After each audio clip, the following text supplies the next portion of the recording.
बंधु माने आजिर एही कार्यक्रम को आपण मानकु स्वागत। आजिर एही कार्यक्रमटी मेष राशि व्यक्ति विशेष मानक पई बहुत गुरुत्वपूर्ण अटे।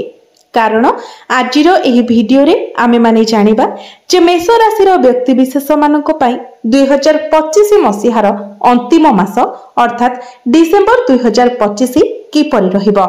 एही डिसेंबर मासरे आपणक जीवन रे कौन सब परिवर्तन आसीबो। आपणकर स्वास्थ्य, शिक्षा, प्रेम जीवन, वैवाहिक जीवन, भाग्य, क्यारियर एवं व्यापार वाणिज्यर स्थिति एही डिसेंबर मासरे किपरि रहिबो।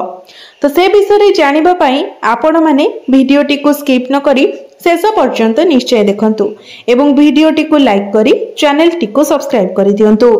कमेंट बॉक्स रे भक्ति एवं श्रद्धार सहित जय श्री जगन्नाथ जय माँ लक्ष्मी निश्चय लिखंतु। तो बंधु माने आसंतु आरंभ करिबा आजिर एही कार्यक्रम को जहां आपणकर जन्म राशि तथा चंद्र राशि उपरे आधारित अटे। तेबे राशि चक्रर 12 गोटी राशि मध्यरु प्रथम राशि हेउछि मेष राशि एवं मेष राशिर राशिधिपति हेउछन्ति मंगल। तो बंधु माने सर्वप्रथमे आसंतु जानिबा डिसेंबर मास आरंभ रे आपणक कुंडली रे नवग्रहंकर स्थिति किपरि रहुछि। तेबे बंधु माने डिसेंबर मास आरंभ रे आपणक कुंडली रो चतुर्थ भाव रे गोचर करिवे देवगुरु बृहस्पति, पंचम भाव रे केतु, सप्तम भाव रे बुध, अष्टम भाव रे सूर्य, शुक्र एवं मंगल, एकादश भाव रे राहु एवं आपणकर द्वादश भाव रे गोचर करिवे शनि। तो सर्वप्रथमे आसंतु जानिबा आपणकर स्वास्थ्य किपरि रहिबो एही डिसेंबर 2025 रे। तेबे बंधु माने कुंडलीर प्रथम भावटी होई थाए आपणकर स्वास्थ्यर भाव, इम्यूनिटी सिस्टम रो भाव। आपणकर प्रथम भावर अधिपति हेउछन्ति मंगल। मंगल आपणक कुंडलीर अष्टम भाव रे गोचर करूछन्ति। 7 डिसेंबर को मंगल आपणकर नवम भाव को प्रवेश करिवे। 16 डिसेंबर पर्यंत सूर्य मध्य आपणकर अष्टम भाव रे रहुछन्ति। तेबे बंधु माने स्वास्थ्य जनित सेमिति किछि बड़ धरण तो किछि देखा जाउ नाही, किंतु सूर्य जेहेतु आपणकर अष्टम भाव रे गोचर करूछन्ति तेनु 16 डिसेंबर पर्यंत आपणकर टिके पेट जनित समस्या देखा देई पारे एवं आपण जेतेबेले बाहर को केवाडे जाउछन्ति तो आपण सेतेबेले मास्क रो व्यवहार करंतु। 16 डिसेंबर पूर्वरु आपण जेते पारुछन्ति निजरो खाद्य पेयर जत्न नियंतु। जेते पारिबे बाहर खाद्य को आपण अवॉइड करंतु। 16 डिसेंबर मध्यरे आपणकर आखिरे जलन भली किछिटा समस्या देखा देई पारे एवं पेट जनित समस्या देखा देई पारे। बंधु माने पंचम भावटी होइथाय पेटर भाव एवं सूर्य हेउछन्ति आपणकर पंचम भावर अधिपति। तेणु सूर्य जेहेतु अष्टम भाव रे गोचर करूछन्ति तेणु 16 डिसेंबर पर्यंत आपणको एई सबुर ध्यान रखिबार अछि। एबे आसंतु जानिबा आपणकर शिक्षा क्षेत्र किपरि रहिबो एही डिसेंबर 2025 रे। विद्यार्थी मानक पई किपरि रहिबो एही डिसेंबर मासटी। तो बंधु माने कुंडलीर पंचम भावटी होइथाय शिक्षार भाव। आपणकर पंचम भावर अधिपति हेउछन्ति सूर्य। सूर्य आपणक कुंडलीर अष्टम भाव रे गोचर करूछन्ति। तेबे बंधु माने अष्टम भावटी को कुंडली रे भलो माना जाय न थाए, किंतु 16 डिसेंबर को सूर्य आपणकर नवम भाव को चली आसीबे। तो 16 डिसेंबर परे आपण आपणकर शिक्षा क्षेत्र रे भलो परिवर्तन देखिबा को पाइबे। 16 डिसेंबर परे जदि आपणकर किछि एग्जाम अछि, सरकारी परीक्षा अछि, कॉम्पिटिटिव एग्जाम अछि तो ए सब क्षेत्र रे 16 डिसेंबर परे आपनको सफलता मिलिबो। 16 डिसेंबर परे जदि आपण किछि एडमिशन करंती किंबा फॉर्म फिलअप करंती तो ताहा आपणक पई बहुत भलो रहिबो। अर्थात 16 डिसेंबर थारु विद्यार्थी मानक पई भलो समय आसी जिवो। एबे आसंतु जानिबा आपणकर प्रेम जीवन किपरि रहिबो एही डिसेंबर 2025 रे। तेबे बंधु माने कुंडलीर पंचम भावटी आपणकर शिक्षार भाव हेबा सहित पंचम भावटी मध्ये होइथाय आपणकर प्रेम जीवनर भाव एवं आपणकर संतानर भाव। तो बंधु माने जेहेतु आपणकर पंचम भावर अधिपति सूर्य अष्टम भाव रे गोचर करूछन्ति तेणु 16 डिसेंबर पर्यंत आपणको आपणकर प्रेम जीवन रे टिके अधिक सतर्क रहिबाको पड़िबो। एमितिरे भी आपणकर पंचम भाव रे केतु गोचर करूछन्ति। केतु हेउछन्ति मुंड विहीन ग्रह, छाया ग्रह। तो जेबे ठारू केतु आपणकर पंचम भाव रे गोचर करूछन्ति आपण आपणकर प्रेम जीवन में किछि ना किछि डिस्टर्बांस निश्चित भाव में देखा पाउथिबे। छोट छोट कथा को लेकिन आपणक मध्य आर्गुमेंट हेउथिबो, डिस्टर्बांस हेउथिबो। किंतु 16 डिसेम्बर पर जेतेबेले सूर्य आपणकर नवम भाव को प्रवेश करिवे, त्रिकोणर अधिपति त्रिकोण रे गोचर करिवे, तो आपण आपणकर प्रेम जीवन में किछिटा सुधार देखा पाइबे। आपणक मध्य जो मिसअंडरस्टैंडिंग थिला, जो डिस्टर्बांस थिला, से सब दूर होइजिबो। एबे आसंतु जानिबा आपणकर वैवाहिक जीवन किपरि रहिबो एही डिसेम्बर 2025 रे। तेबे बंधु माने कुंडलीर सप्तम भावटी होइथाय वैवाहिक जीवनर भाव, आपणक जीवन साथीर भाव। आपणकर सप्तम भावर अधिपति हेउछंती शुक्र। शुक्र मध्य आपणकर अष्टम भावरे गोचर करूछंती एवं आपणकर सप्तम भावरे गोचर करूछंती बुध, जे कि आपणकर तृतीय एवं षष्ठ भावर अधिपति। 20 डिसेम्बर को शुक्र आपणकर नवम भाव को प्रवेश करिवे। तेबे बंधु माने आपणकर त्रिक भावर अधिपति आपणकर सप्तम भावरे एवं सप्तम भावर अधिपति त्रिक भावरे गोचर करूछंती।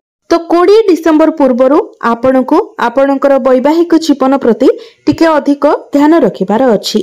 20 डिसेम्बर पूर्वरु आपणकर वैवाहिक जीवन रे किछिटा समस्या देखा देई पारे, किंबा आपणकर जीवन साथींकर स्वास्थ्य रे किछिटा समस्या देखा देई पारे। आपणकर जीवन साथींकर स्किन रिलेटेड प्रॉब्लम किछिटा देखा देई पारे, एलर्जी इन्फेक्शन भली समस्या देखा देई पारे। हुए तो 8 डिसेम्बर पूर्वरु आपणकर जीवन साथींकर स्वास्थ्य रे ए सब समस्या अधिक देखा देई पारे, किंबा आपणकर वैवाहिक जीवन रे अधिक डिस्टर्बांस देखा देई पारे। किंतु जेमिति ही शुक्र आपणकर नवम भाव को प्रवेश करिवे, तो आपण आपणकर वैवाहिक जीवन रे बहुत भलो परिवर्तन देखिबाको पाइबे एवं आपणकर जीवन साथींकर स्वास्थ्य जनित जहा कि समस्या थिला से सब मध्य दूर होइजिबो एवं आपणकर जीवन साथींकर कैरियर रे मध्य आपण ग्रोथ देखिबाको पाइबे।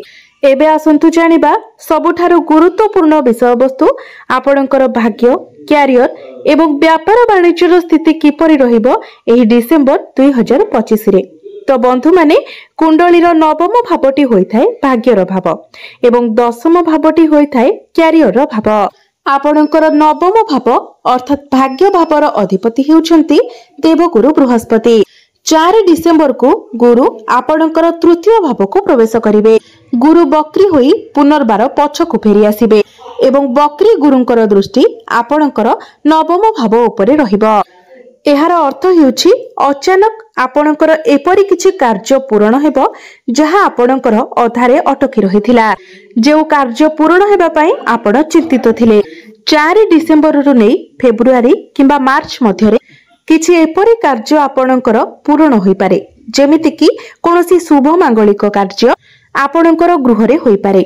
आपण केउआडे यात्रा करि पारंती, कारण बक्री गुरुंकर दृष्टि सीधा सड़क आपणकर नवम भाव उपरे रहिबो एवं आपणको आपणकर भाग्यर पूर्ण मात्रा रे साथ मिलिबो, जहा फଳରେ प्रत्येक कार्य रे आपणको सफलता मिलिबो। अल्प परिश्रम रे आपण अधिक सफलता प्राप्ति करिवे। मने रखंतु आपणको टिके अधिक परिश्रम करिबाको पड़िबो, जेहेतु गुरु तृतीय भावरे चलन करि।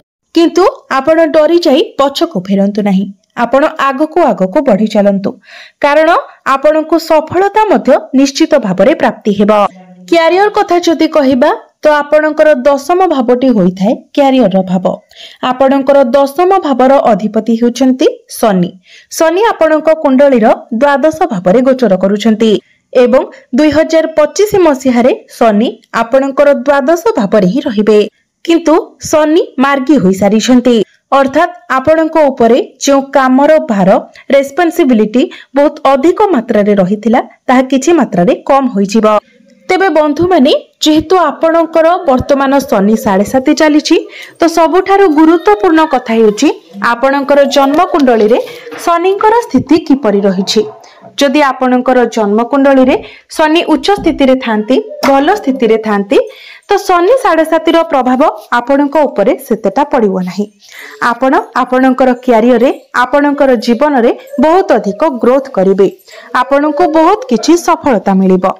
किंतु जदि आपणकर जन्म कुंडली रे शनि नीचस्थ थांती खराब स्थिति रे थांती तो ये शनि 7.5 मध्य आपणकर उपरे अधिक प्रेशर रहिबो आपणक उपरे रेस्पॉन्सिबिलिटी अधिक रहिबो आपणक उपरे कार्यभार अधिक रहिबो आपण बहुत ओवर थिंकिंग मध्य करिवे काम को नेकी एही समय आपण अधिक ट्रैवल करि पारंती आपणकर भूल न थाई मध्य आपणको भूल दिया जाई पारे एवं आपणको ताको इच्छा नथिले मध्य एक्सेप्ट करबा को पड़ी पारे तेबे शनिकर दृष्टि जेहेतु आपणकर द्वितीय भाव बाणी भाव उपरे रहुची तेणु आपणको आपणकर बाणी उपरे मध्य नियंत्रण रखिबार अछि यदि एही मासरे अर्थात डिसेंबर मासरे आपणको अधिक काम मिलुची आपणको पाखको अधिक काम आसुची तो काम को डरी न जाई काम को नाही न करी आपण से काम को करंतु कारण आपण को आपणको भाग्यर साथ मिलिबो जदि आपण कार्य करंती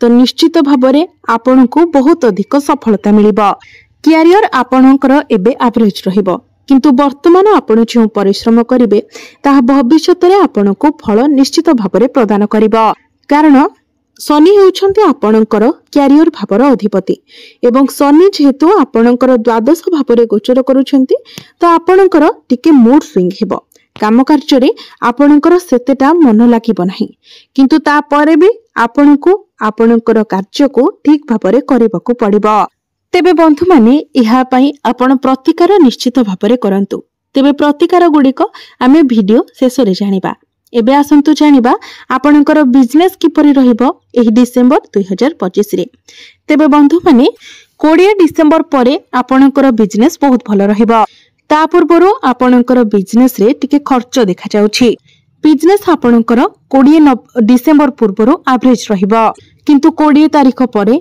आपणकर बिजनेस रे ग्रोथ देखिबा को पाइबे तेबे बंधु माने एबे आसंतु जानिबा किछि उपाय विषय जो उपाय गुडिक करिबा द्वारा आपणको अधिक मात्रा रे शुभ फल प्राप्ति हेबो एवं जहा सब अशुभत्व रहुछि से गुडिक मध्य खंडन होइछिबो तो सेथि पई आपण प्रत्येक दिन हनुमान चालीसार पाठ करंतु एहा सहित प्रत्येक दिन आपण शुक्रंकर बीज मंत्र 108 थर जप करंतु आपणकर कैरियर पई आपण प्रत्येक दिन शनिकर बीज मंत्र 108 थर जप करंतु एवं प्रत्येक दिन आपण मंगलंकर बीज मंत्र मध्य 108 थर जप करंतु एवं प्रत्येक दिन आपण उदित सूर्य को तंबा पात्र रे जलार्घ्य अर्पण करंतु तेबे बंधु माने आपणकर जीवन मंगलमय हेउ एहा ही ईश्वरंक निकटरे मोर प्रार्थना धन्यवाद।